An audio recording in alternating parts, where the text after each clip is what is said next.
Saya teringat dulu almarhum orang tua saya.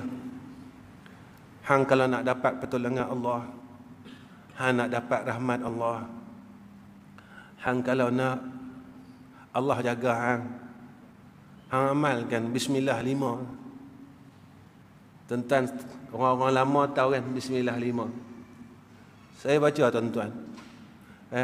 Saya baca bismillah.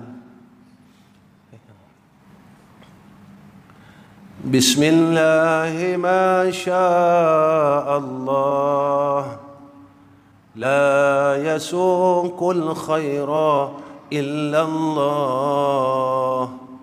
Bismillahi ma sya'allah la yasrifus su'a illallah. Bismillahi ma sya'allah la ya'ti bil hasanati illallah. Bismillahi ma sya'allah ma kana min ni'matin famin Allah.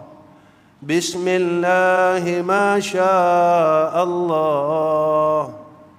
la hawla wa la quwwata إلا بالله العلي العظيم.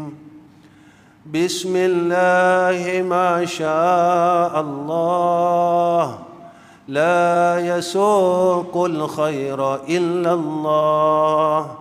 بسم الله ما شاء الله لا يصرف السوء إلا الله. بسم الله ما شاء الله لا يأتي بالحسنة إلا الله. بسم الله ما شاء الله ما كان من نعمة فمن الله. بسم الله ما شاء الله لا حول ولا قوة إلا بالله العلي العظيم. Saya baca lagi sekali. Saya tak mau simpan lah. Apa yang ada pada saya tak mau simpan. Besok masuk liang, rugi. Tak tahulah bila nak masuk liang. Mana?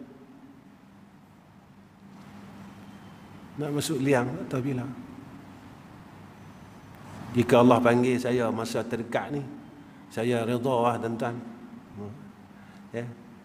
Lalu duk kata lagu tu lah. Tak mau pun mati, mau pun